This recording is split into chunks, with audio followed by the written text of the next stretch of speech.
तो हेलो भाई, सभी लोगों का इस सेशन में स्वागत है। एक एक्टिव एनर्जी के साथ आज का सेशन शुरू करते हैं। तो सभी भाई ध्यान देना इस चीज पे कि जो हम स्टार्ट करेंगे वो होगा सुप्रीम कोर्ट से रिलेटेड। मतलब सुप्रीम कोर्ट ऑलरेडी हम कवर अप कर चुके थे, हाई कोर्ट को हम कवर कर रहे हैं, तो कुछ भी रिलेटेड होगा वो हाई कोर्ट से रिलेटेड। ठीक है। मैक्सिमम नंबर ऑफ क्वेश्चंस हमने अटेम्प्ट करने की कोशिश करी थी लास्ट टाइम। एक काफी अच्छा नंबर हमने अचीव भी कर लिया था, अराउंड 15 क्वेश्चंस हम कवर कर चुके थे। तो आज मूव ऑन करते हैं क्वेश्चन नंबर 76 से। और क्वेश्चन नंबर 76 है किससे रिलेटेड? High court. चलो भाई कोर्ट चलते हैं, फिर देखते हैं। Consider the following statement regarding high court in India. चलो फिर देखो क्या स्टेटमेंट है भाई। पहला पॉइंट है, the constitution of India provides for the establishment of a common high court for two और मोर स्टेट। ये तो हमने पढ़ा था, हमने तीन ऐसी स्टेट्स देखी थी जहाँ के जो जिसके कॉमन हाई कोर्ट्स हैं। ठीक है। तो ये हमें कहाँ से देखने को मिलता है? ये हमें देखने को मिला जो सेवेंथ अमेंडमेंट एक्ट हुई 1956 में। तो वहां से ये जुरिस्डिक्शन बढ़ा दिया गया। तो ये स्टेटमेंट हमारी बिल्कुल सही है। मैं उम्मीद करके चल रहा हूँ कि आपने जुडिशरी टॉपिक एक बार पहले कवर करा होगा, तो ये जस्ट आपका एक रिकैप टाइप हो जाएगा और आप इससे काफी कुछ जो आपका मिस हो गया या फिर जो आप भूल गए वो आपका यहाँ से रिकॉल हो जाएगा। राइट। सेकेंड पॉइंट है कि territorial jurisdiction of a high court is coterminous with the territory of the concerned state. Exactly, ये भी बिल्कुल सही है कि जो देखो जो jurisdiction है, जो jurisdiction पावर है हाई कोर्ट की, वो एक्सटेंड हो सकती है, बिल्कुल हो सकती है, लेकिन पार्लियामेंट जो है एक्सक्लूड कर सकती है इस jurisdiction को, और पार्लियामेंट जो है इसको एक्सटेंड भी कर सकती है। ठीक है, तो हमारे ऑप्शन फिलहाल दोनों ही सही है एंड करेक्ट ही पूछा है उसने, तो वन ओनली नहीं होगा क्योंकि हमारे दोनों ही ऑप्शन सही है। टू ओनली भी नहीं होगा क्योंकि वन भी सही है। तो हमारा ऑप्शन जो यहाँ पे सही होगा वो होगा both one and two. Move करते हैं क्वेश्चन नंबर 77 पे। देखते हैं भाई क्या कहा है क्वेश्चन नंबर 77 में। With reference to judicial appointment. चलो जी फिर से अपॉइंटमेंट करा दो। देखो कितनी बार एक चीज फ्रेम हो रही है बार बार, है ना। उसका फायदा क्या है कि जब वो चीज बार बार आएगी ना, तो आप चीजों को करना सीख जाओगे। जब मेंस में आंसर राइटिंग करोगे तो आपको पता होगा कि भाई मैं इस पॉइंट को इस पॉइंट से कैसे लिंक करूं। इसीलिए ये चीजें बहुत जरूरी हो जाती हैं। तो with reference to judicial appointment consider the following statements. चलो जी देख। पहला है, the president of India can appoint the जज of high court as the head of जज of supreme court. President of India appoint करता है। भाई हमने तो पढ़ा था chief justice of India appoint करते हैं, तो ये स्टेटमेंट हमारी गलत हो जाएगी। ठीक है। और जो जो सीजीआई है वो अपॉइंट तो करते ही करते हैं, लेकिन कंसल्टेशन भी लेते हैं chief justice of high court का, है ना। तो स्टेटमेंट हमारी गलत हो गई। The chief justice of India can appoint duly qualified person as an additional जज ऑफ हाई। देखो दोनों ही स्टेटमेंट इंटरचेंज करके दे दिए क्वेश्चन में। पहले में प्रेसिडेंट दे दिया जहाँ पे होना था सीजीआई, दूसरे दे दिया सीजीआई जहाँ पे होना था प्रेसिडेंट। ठीक है। एडिशनल जज को टेम्पररी पीरियड के लिए अपॉइंट कौन करता है?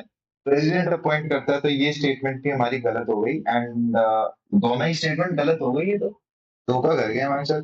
आंसर हो जाएगा नीदर वन एंड।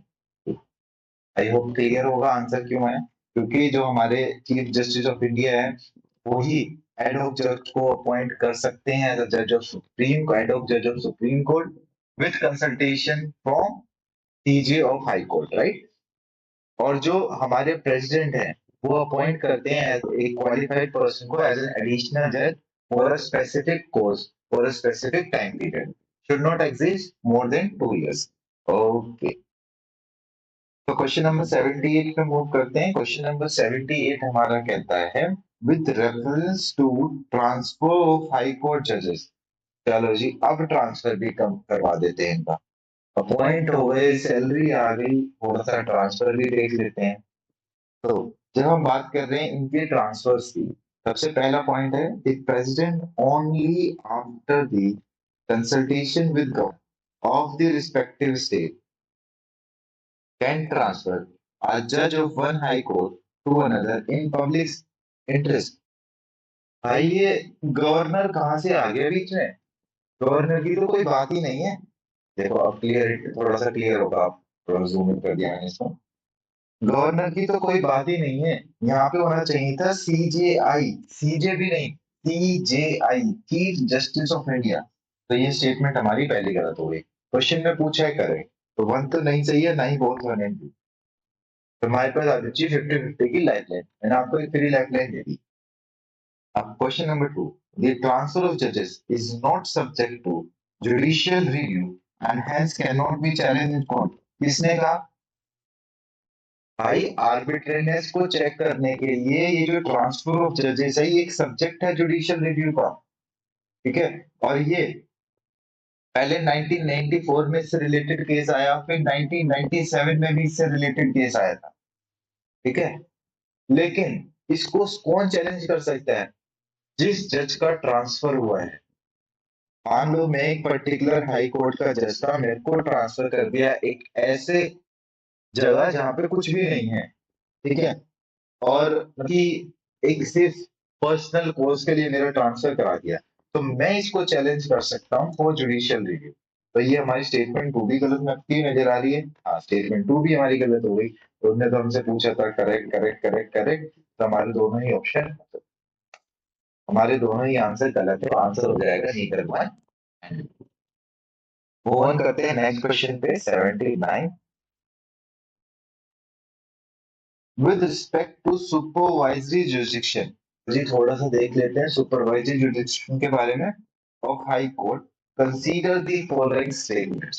चलिए जी, बिल्कुल कंसीडर करेंगे। सबसे पहला statement, the power of superintendent of high court x tends over all courts.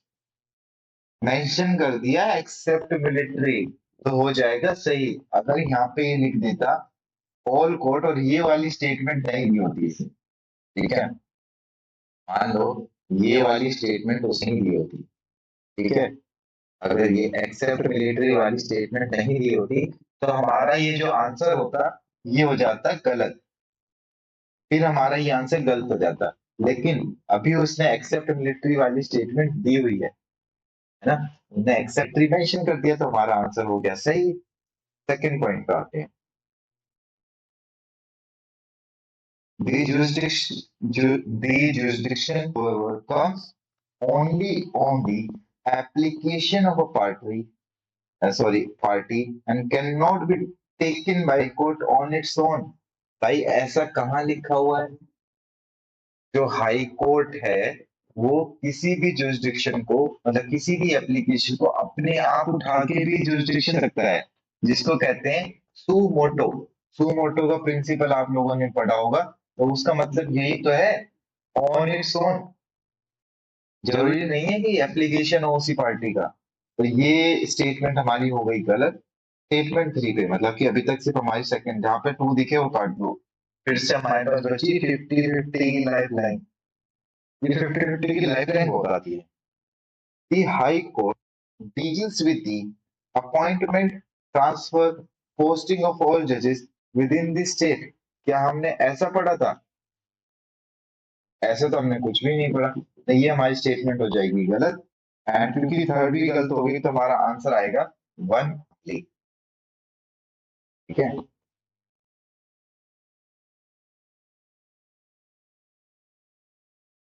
और देखो क्वेश्चन ये है क्योंकि इसने बोला है, चलो ये तो आ गया ना, high court deals with the, और अपॉइंटमेंट के मैटर में वो किससे कंसल्ट करेगा? गवर्नर से, ठीक है। और इसमें एक्सक्लूजन याद रखना डिस्ट्रिक्ट जज का। तो क्वेश्चन नंबर 80 की बात करते हैं। Consider the following pairs with reference to the duties and high court से कम अंडर। चलो जी, लक्षद्वीप। लक्षद्वीप क्या कर्नाटक हाई कोर्ट के अंदर आता है? भाई मैंने तो सुना था कि वो केरल के हाई कोर्ट के अंदर आता है, ठीक है।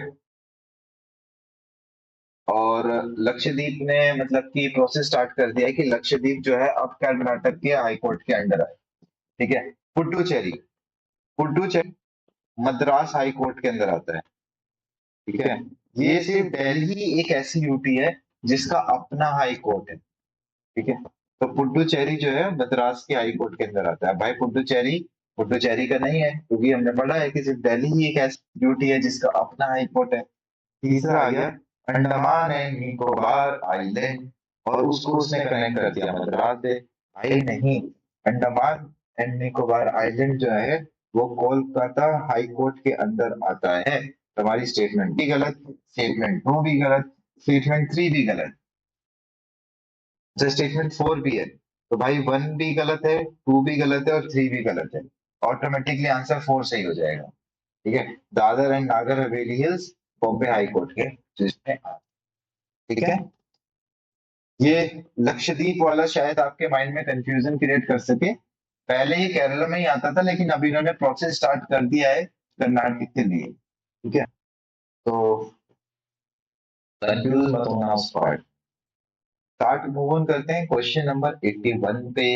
आई होप आप लोगों को एंजॉय मतलब एक इंटरेस्टिंग वे में सारी चीजों को कवर कर पा रहे होंगे, बोर नहीं हो रहे होंगे सेशन को लेकर। तो मूव करते हैं। अगर कोई भी डाउट होगा तो आप कमेंट सेक्शन में कमेंट करके बता सकते हैं कि भाई डाउट आ रहा है हमें, आप थोड़ा इस चीज पे स्ट्रेच आउट करिए तो मैं वहां पे कर दूंगा। Question number 81, consider the following statement.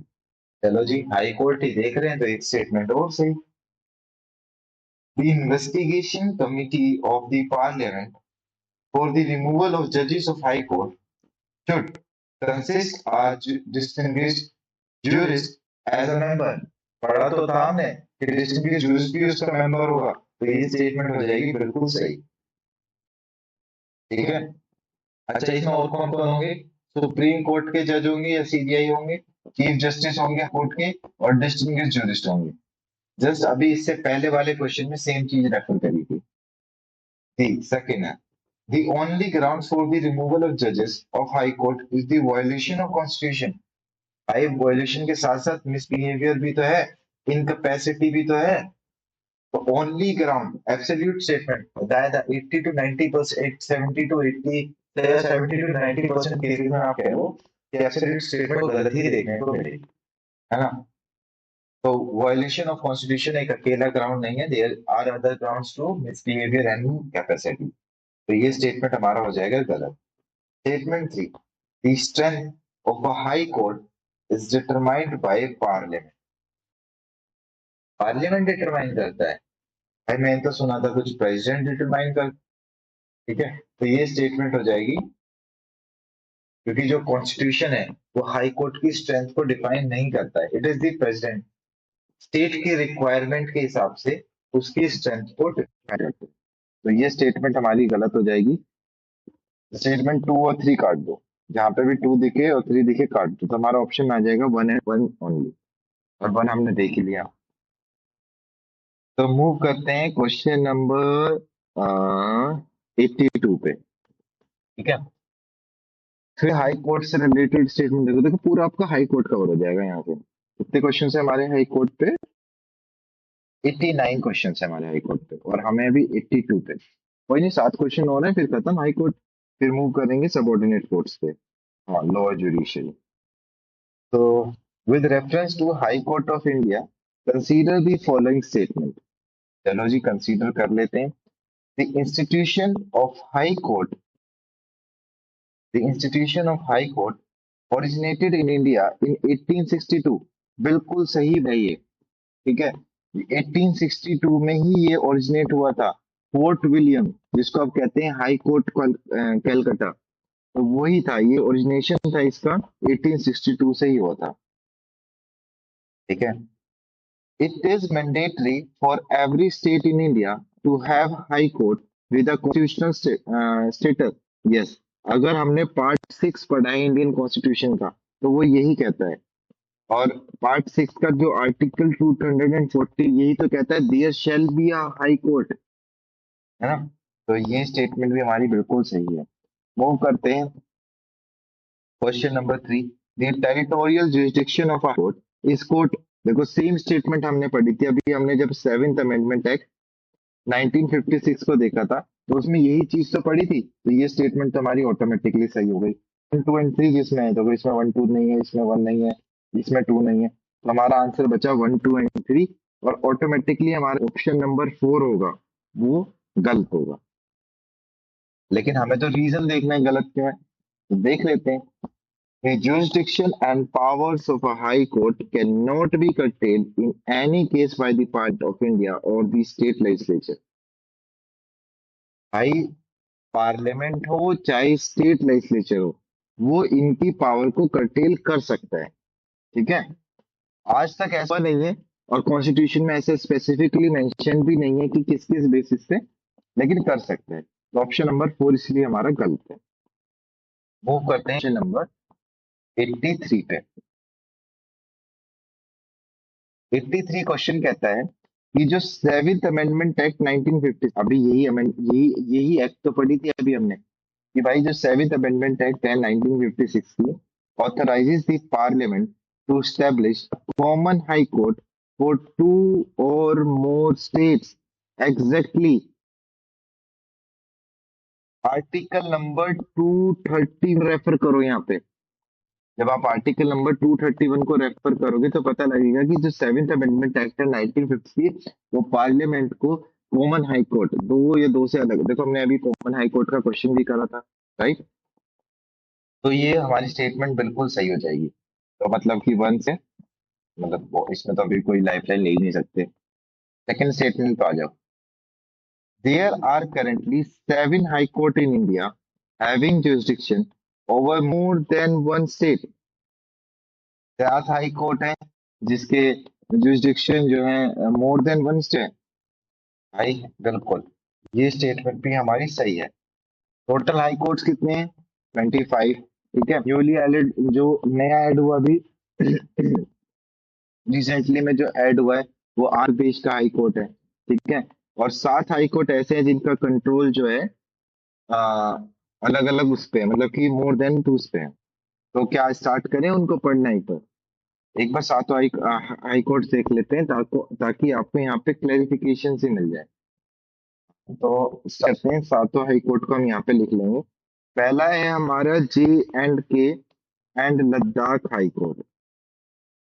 ठीक है, पहला है हमारा Jammu and Kashmir Ladakh high court. दूसरा है हमारा Kerala high court. Kerala high court के जुरिस्डिक्शन कौन से आते हैं? लक्षद्वीप, जो कि अभी कर्नाटका के लिए प्रोसिड है, और दूसरा केरल। फिर है गुवाहाटी हाई कोर्ट।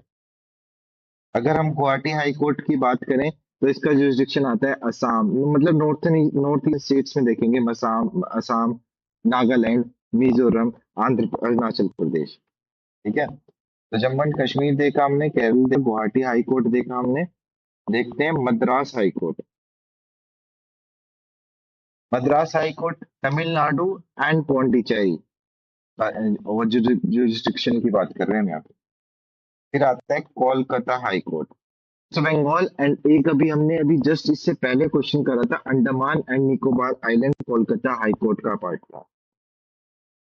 और लास्ट आता है Bombay, Bombay high court, Maharashtra, Goa, Daman and Diu. ठीक है, और दादर एंड नागर हवेली हिल्स, ये भी इसी का पार्ट है। तो ये है वो 7 हाई कोर्ट का जुरिस्डिक्शन एक स्टेट से ज्यादा स्टेट्स पे है, starting from the Bombay high court, the Kolkata high court, the Madras court, ठीक है, Guwahati high court, Kerala high court, Jammu and Kashmir high court. अब इसमें एक मिसिंग है, वो है कौन? ये तो 6 ही हुए, एक मिसिंग है इसमें, शायद आप भूल गए, Punjab and Haryana high court, जिसका जुरिस्डिक्शन चंडीगढ़, पंजाब एंड हरियाणा तीनों पे है। ये है हमारे वो 7 हाई कोर्ट जिनका जुरिस्डिक्शन मोर देन 1 स्टेट पे है। तो इसीलिए हमारा ये स्टेटमेंट भी सही है, और फाइनली हम कह सकते हैं कि both 2 is the answer, right. Move on करते हैं क्वेश्चन नंबर 84 पे। 84 क्वेश्चन कहता है कि कंसीडर द फॉलोइंग स्टेटमेंट। चलो जी देख लेते हैं। According to the Constitution, number of judges in each High Court is determined only after consultation with the governor of the concerned state। भाई कॉन्स्टिट्यूशन में तो ऐसा कुछ प्रोविजन है ही नहीं। और इनके जो नंबर्स हैं इनको कौन साइन करता है? प्रेसिडेंट। ठीक है, तो गवर्नर की तो कोई बात ही नहीं है यहाँ पे। और कॉन्स्टिट्यूशन में ऐसा कोई भी स्पेसिफिकेशन मेंशन नहीं। तो स्टेटमेंट वन तो हमारी हो गई गलत। दो ही स्टेटमेंट है तो स्टेटमेंट वन तो अच्छा इनकरेक्ट ही पूछी है। ओके, ध्यान देना इस पे, इनकरेक्ट पूछा है इसने। हमारा आंसर अभी तक वन ओनली भी हो सकता है। स्टेटमेंट टू की बात करें, it is binding for the president to consult the chief justice of supreme court for the. यार इतने सारे हमने केसेस रेफर कर लिए, तो ये तो बिल्कुल स्टेटमेंट है, बाइंडिंग है प्रेसिडेंट पे। ठीक है, बाइंडिंग है प्रेसिडेंट पे कि भाई वो chief justice of supreme court से कंसल्ट करेगा। तो ये तो हमारी स्टेटमेंट करेक्ट हो गई। ने पूछा था हमसे इनकरेक्ट, तो इनकरेक्ट तो हमारी कौन सी स्टेटमेंट है? कौन सी स्टेटमेंट हमारी इनकरेक्ट है? सिर्फ पहली स्टेटमेंट इनकरेक्ट है हमारी, क्योंकि दूसरी तो सही हो गई ना। मूव करते हैं क्वेश्चन नंबर 85 पे। तो 85, with reference to the appointment of subordinate employees, consider the following consider the following statement. यहाँ पे जो बात करी जाएगी आर्टिकल 229 की करी जाएगी, क्योंकि अपॉइंटमेंट ऑफ सबऑर्डिनेट एम्प्लॉयज जो कि हमारे 229 में मेंशन है। ठीक है, तो the chief justice of high court holds the power to appoint a person as officer और servant in the high court. 229 clause one refer करो, सेम स्टेटमेंट देखने को मिलेगी। तो ये स्टेटमेंट हमारी बिल्कुल सही। सेकेंड है, the condition of a service of officer and servant of a high court are prescribed by the rules made by the Chief Justice of High Court. Exactly, 229 clause 2। आया ना पढ़ते सर, बोल कि जो सबऑर्डिनेट एम्प्लॉय हैं वो article 229 पे mention है, ऐसा कुछ। ठीक है, अगर आपको ऐसा कुछ भी याद था ना तो आप इसका आंसर कर पा रहे थे। राइट, तो ऑप्शन दोनों ही सही है, उसने करेक्ट ही पूछा है, तो आंसर हो जाएगा both and two. Right, move करते हैं क्वेश्चन नंबर 86 पे। क्वेश्चन नंबर 80 कह रहा है कि which of the following acts and procedures govern the present jurisdiction and power high court. देखो, कॉन्स्टिट्यूशन ऑफ इंडिया जो है उसके अंदर डिटेल प्रोविजंस नहीं है इससे जुरिस्डिक्शन से रिलेटेड और पावर से रिलेटेड। लेकिन जब हम बात करें इसमें, जब हम बात करेंगे इसके अंदर ना काफी सारी चीजें मेंशन है, जैसे द लेटर पेटेंट। एग्जैक्टली, जो पावर्स हैं वो कौन कौन डिटरमाइन करेगा इनकी? सबसे पहली जो पावर, एक्ट ऑफ पार्लियामेंट। ठीक है, ठीक है, कुछ कॉन्स्टिट्यूशनल प्रोविजंस होंगे। दूसरी कॉन्स्टिट्यूशनल प्रोविजंस, कॉन्स्टिट्यूशनल प्रोविजंस के बाद देखो, पहली एक्ट ऑफ पार्लियामेंट हो गई, दूसरी कॉन्स्टिट्यूशनल प्रोविजंस हो गई, तीसरा उसमें मेंशन है लेटर पेटेंट। ठीक है, लेटर पेटेंट हो गया। उसके बाद आईपीसी, इंडियन पेनल कोड। अब तो ये चीजें चेंज हो गई हैं। ठीक है, लेकिन हम इसका रेफरेंस लेके चलेंगे कि भाई आईपीसी भी मेंशन है वहां पे उसमें। ठीक है, CrPC, criminal procedure code act 1973 भी मेंशन है। ठीक है, और civil procedure code act CPC, CPC जो कि 1908 में। तो अगर हमारे ऑप्शन में इन छह से रिलेटेड कोई भी चीज होगी, ठीक है, तो वो सही होगी। भाई लेटर पेटेंट बिल्कुल सही है, एक्ट ऑफ पार्लियामेंट बिल्कुल सही है, इंडियन पीनल कोड बिल्कुल सही है, rules of procedure of Lok Sabha तो कहीं पर मेंशन ही नहीं है। अगर यहाँ पे स्पेसिफाई लोकसभा नहीं करा गया होता और लिखा होता है एक्ट ऑफ पार्लियामेंट, तो ये स्टेटमेंट बिल्कुल सही होती, लेकिन के लिए ये स्टेटमेंट हमारी गलत है। और इसका आंसर हो जाएगा टू, जहां पे दिखे काट दो। टू जहां पे दिखे काट दो, अकेला फोर तो आंसर नहीं है, हमारा आंसर बचा 1, 3 एंड 4। आई होप यहाँ तक क्लियर होगा।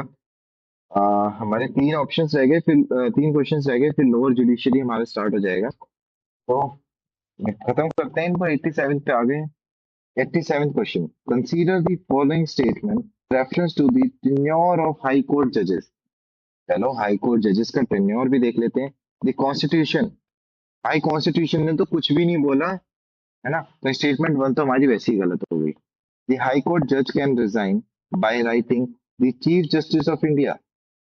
भाई हाई कोर्ट के जज को अगर रिजाइन करें तो वो प्रेसिडेंट को लिख के रिजाइन करते हैं, not by chief justice of India. बहुत छोटी छोटी चीजें हैं जिसपे आप ज्यादा फोकस करना है। तो the high court just resigns by writing to the president of India, not to chief justice of India. तो स्टेटमेंट वन भी गलत, स्टेटमेंट टू भी गलत। इसने पूछा है करेक्ट कौन है, करेक्ट तो कोई सी भी नहीं है, सॉरी। तो आंसर हो जाएगा D, neither one and two. Question number 88, second last question. With reference to the removal of High Court judge, which of the following statements are incorrect? Specifically, emphasis रहेगा incorrect पे। The removal motion is passed by each of the parliament by simple majority. Actually यही तो पढ़ा था हमने, है ना? ये चीज तो बिल्कुल सही है। सेकेंड है, नो जज of high court has been impeached तो इन इंडिया। दोनों ही स्टेटमेंट सही है, तो ठीक है, तो दोनों ही स्टेटमेंट हमारी सही होगी। देखो सेकंड स्टेटमेंट तो हमारी सही है, राइट, लेकिन फर्स्ट स्टेटमेंट में जब हमने बात करी, ये सिंपल मेजोरिटी नहीं होगा, इसमें स्पेशल मेजोरिटी यूज करी जाती है। रिमूवल मोशन जो होगा दोनों ही हाउसेस में पास किया जाएगा, लेकिन not bye simple majority, just by special majority. तो हमारी स्टेटमेंट नंबर वन गलत हो जाएगी, और स्टेटमेंट नंबर वन गलत है, उसने क्वेश्चन में पूछा ही हमसे इनकरेक्ट है, तो हमारा ऑप्शन हो जाएगा वन ओनली, राइट। और स्पेशल मेजोरिटी और सिंपल मेजोरिटी में याद रखना। इसीलिए कहता हूं कि क्वेश्चन को एक बार डिटेल वे में देख लो, रश नहीं करना है। अब हम क्या कर रहे हैं, क्योंकि हमारा लास्ट क्वेश्चन बचा है, हम रश करने की कोशिश कर रहे हैं। Reference to high court in India, consider the following statement. चलो जी देखते हैं। The constitution empowers only the parliament, only the parliament. भाई एब्सोल्यूट स्टेटमेंट पे ज्यादा फोकस करना। टू चेंज द जुरिसडिक्शन, इससे पहले हमने पढ़ा था parliament and state legislature both. तो ये ऑप्शन हमारा गलत हो जाएगा। करेक्ट पूछा है तो ऑप्शन वन तो आंसर नहीं होगा, वन टू आंसर नहीं होगा। सेकेंड है, the jurisdiction and powers of high court as specified in constitution cannot be curtailed by parliament। बिल्कुल सही बात है, बिल्कुल सही बात है, ये तो हमारे स्टेटमेंट टू तो बिल्कुल सही होगा। लेकिन जो जुरिस्डिक्शन है और जो पावर्स हैं हाई कोर्ट की, वो चेंज करी जा सकती हैं, कर्टेल नहीं कर सकते, ठीक है, जो कॉन्स्टिट्यूशन में मेंशन्ड है। लेकिन जो अदर रिस्पेक्ट्स में, देखो कॉन्स्टिट्यूशन वाली, देखो इसमें अगर ये कॉन्स्टिट्यूशन वर्ड नहीं है ना, तो ये स्टेटमेंट हमारा गलत हो जाता। लेकिन यहाँ पे इन्होंने कॉन्स्टिट्यूशन लिख दिया, जो कॉन्स्टिट्यूशन में मेंशन्ड है आप उसको ऐसे ही चेंज नहीं कर पाओगे। लेकिन जो कुछ अदर रिस्पेक्ट में उनकी जुरिस्डिक्टरी पावर्स हैं, उनको आप बिल्कुल चेंज कर सकते हो, पार्लियामेंट और स्टेट लेजिस्लेचर दोनों मिलके, ठीक है। तो देखो ये स्टेटमेंट वन एंड टू आपस में कॉन्ट्रडिक्ट कराने की कोशिश की, जिसने ध्यान नहीं दिया होगा वो देखो, देखो कॉन्स्टिट्यूशन इम्पावर्स, स्टेटमेंट वन ही हमारे स्टेटमेंट टू का आंसर दे रहा है, राइट। तो इसीलिए हमारा इसका आंसर हो जाएगा, क्योंकि उसने पूछा करेक्ट, तो सेकंड होगा। नेक्स्ट टाइम हम स्टार्ट करेंगे लोअर जुडिशरी से। तो आई जस्ट रिक्वेस्ट जिन्होंने भी लोअर जुडिशरी नहीं पढ़ा है, वो ट्राई करना कि लोअर जुडिशरी का कुछ कॉन्सेप्ट पढ़ के आए, ताकि हम लोअर जुडिशरी के मैक्सिमम नंबर ऑफ क्वेश्चंस लगा पाए। तो थैंक यू, आई होप आप लोगों को सेशन अच्छा लगा होगा। अगर आप लोगों को सेशन अच्छा लगा है, जैसे में कुछ भी जो भी आपकी क्वेरीज है वो आप कमेंट सेक्शन में आप हमें बता सकते हैं। Thank you for joining ब्रेनीपीडिया।